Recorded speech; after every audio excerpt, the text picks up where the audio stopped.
नमस्कार साथियों, मैं अपने यूट्यूब चैनल इंद्रेश कुमार साहू में आप सभी का हार्दिक स्वागत करता हूं। आज हम पढ़ेंगे हिंदी। इसमें टॉपिक हमारा वाच्य। ठीक है, तो हम वाच्य के बारे में पढ़ेंगे। तो हम सबसे पहले हम इसकी परिभाषा भी जानेंगे, इसकी परिभाषा क्या है। और जो स्टूडेंट इस वीडियो में नए हो तो हमारी वीडियो को लाइक और चैनल को सब्सक्राइब जरूर कर लें, जिससे कि आपको हर वीडियो का नोटिफिकेशन जल्द से जल्द प्राप्त हो सके और आपका कोई भी वीडियो मिस ना हो। तो हम चलते हैं अपने वाच्य परिभाषा की ओर। वाच्य क्रिया के उस रूपांतरण को कहते हैं जिससे यह पता चलता है कि वाक्य में क्रिया के द्वारा कर्ता के विषय में कहा गया है अथवा कर्म के विषय में अथवा भाव के विषय में। मतलब वाच्य क्रिया के उस रूपांतरण को कहते हैं जिससे यह पता चलता है कि वाक्य में क्रिया के द्वारा कर्ता के विषय में कहा गया है या कर्म के विषय में या भाव के विषय में कहा गया है। ठीक है।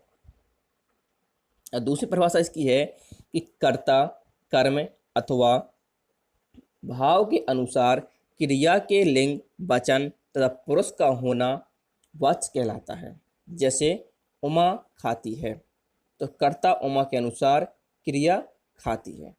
ठीक है, कर्ता क्या इसमें उमा करता है और क्रिया खाती है, क्रिया है। स्त्रीलिंग एक वचन तथा अन्य पुरुष। ठीक है, इसमें क्या स्त्रीलिंग है, उमा स्त्रीलिंग है, एक वचन में है और अन्य पुरुष है। ठीक है, जैसे दूसरा एग्जाम्पल दिया है कि मैं पुस्तक पढ़ता हूँ। मैं पुस्तक पढ़ता हूँ, तो कर्ता क्या है, कर्ता मैं के अनुसार, क्रिया पढ़ता हूँ, क्योंकि कर्ता के अनुसार ही क्रिया आती है।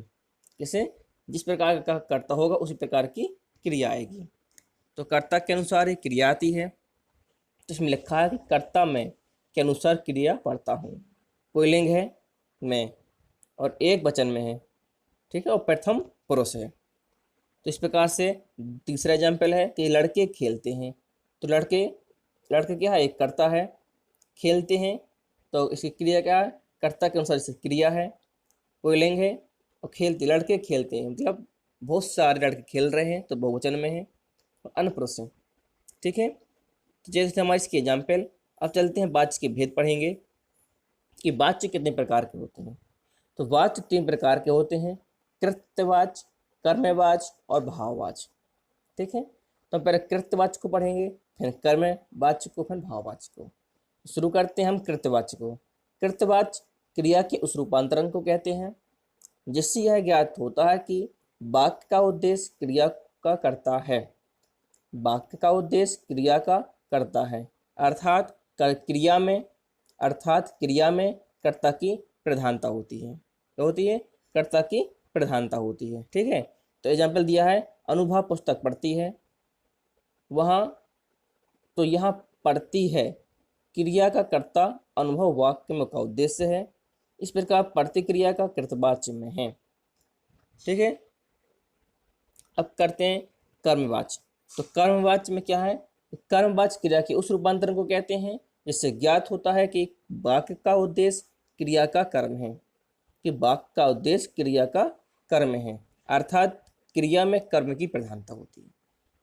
कर्तावाच्य में कर्ता की प्रधानता होती है, कर्मवाच्य में कर्म की प्रधानता होती है। ठीक है, ये आपको अच्छे से ध्यान रखना है। एग्जाम्पल वही है कि अनुभव द्वारा पुस्तक पढ़ी गई, तो अनुभव द्वारा पुस्तक पढ़ी गई, तो यह पढ़ी गई क्रिया कर्म पुस्तक का वाक्य उद्देश्य है, अतः पढ़ी गई क्रिया कर्मवाच्य में है। ठीक है, तो इस वाच्य में कर्ता आगे के द्वारा कारक चिन्ह लग जाते हैं, किंतु कर्म के आगे कारक चिन्ह नहीं लगता है। जैसे पुस्तक के आगे कोई कारक चिन्ह नहीं है, पुस्तक के आगे कोई कारक चिन्ह नहीं है, बिना कर्ता के भी कर्म वाच्य के वाक्य बनते हैं। ये आपको ध्यान देना है कि बिना कर्ता के भी कर्मवाच्य बन जाते हैं। जैसे पत्र भेज दिया गया, पत्र भेज दिया गया, तो केवल पत्र कर्म का प्रयोग हुआ। तो इसमें कहने का मतलब यह है कि कर्मवाच्य में हमारे कर्ता के बिना भी वाक्य बन जाते हैं। ठीक है, अब चलते हैं नेक्स्ट है हमारा भाववाच्य। तो हम भाववाच्य को पढ़ेंगे कि भाववाच्य क्रिया के उस रूपांतरण को कहते हैं जिससे यह ज्ञात होता है कि क्रियाओं में ना तो कर्ता की प्रधानता होती है ना ही कर्म की, केवल भाव प्रधान होता है। अब इसमें कहने का जो है ना, इसमें कर्ता की प्रधानता होगी ना कर्म की प्रधानता होती, ओनली भाव की प्रधानता होती। भाव कि इस वाक्य में भाव किस प्रकार का है। जैसे इसमें लिखा है एग्जाम्पल में कि सर्दी में उससे खेला नहीं जाता, सर्दी में उससे खेला नहीं जाता। तो यहाँ उससे कर्ता की प्रधानता न होकर केवल खेला नहीं जाता, भाव की प्रधानता है कि खेला नहीं जाता। ये अपनी जगह एक भाव है कि भाव की प्रधानता है। कर्म तो है ही नहीं, कर्म तो है ही नहीं, किसमें कर्म तो है ही नहीं है। और कृतवाच सकारात्मक सकर्मक अकर्मक दोनों क्रिया में, कृतवाच सकर्मक अकर्मक दोनों क्रिया में, कर्मवाच केवल सकर्मक क्रिया में और भाववाच केवल अकर्मक क्रिया में होता है। जो आपको विशेष ध्यान देना है जी, यहाँ आपको मुख्य पॉइंट है कि कृत्यवाच सकारात्मक और अकर्मक दोनों क्रियाओं में, कर्मवाच केवल सकर्मक क्रियाओं में और भाववाच केवल अकर्मक क्रिया में होता है। ठीक है।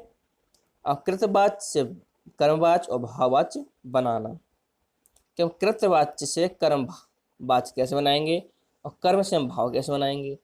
ठीक है। तो इस प्रकार से हम देखते हैं कुछ एग्जाम्पल के माध्यम से कि रचना कविता रचती है, रचना कविता रचती है, ये बना कृतवाच्य है। रचना द्वारा कविता रची जाती है, तो जो हमारा कर्मवाच्य है, इसका भाववाच्य नहीं बनता है। वह लिख नहीं सका, तो इसमें कर्मवाच्य नहीं है इसका, तो उससे लिखा नहीं जा सका, ये हमारा भाववाच्य है। इससे लिखा नहीं जा सका, तो लिखना हमारे का भाव है। तीसरा है द्रुज ने अपने अनुज को पीटा, तो इसका कर्मवाच्य बनेगा कि द्रुज द्वारा अपने अनुजा को पीटा गया, अनुज को पीटा गया। ठीक है। इसका भाववाच्य नहीं है। मैं चल नहीं सकूंगा, इसका क्रमवाच्य कर्मवाच्य नहीं है, ओनली क्या है भाववाच्य है। तो मुझसे चला नहीं जा सकेगा। ठीक है, जो हमारा भाववाच्य है।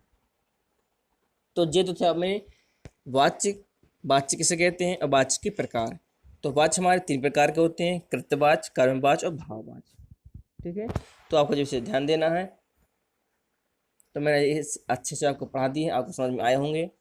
यदि आप सभी को हमारी वीडियो पसंद आती है तो हमारी वीडियो को लाइक और चैनल को सब्सक्राइब जरूर करें। हमारी मुलाकात अगले वीडियो में फिर होगी, तब तक के लिए नमस्कार।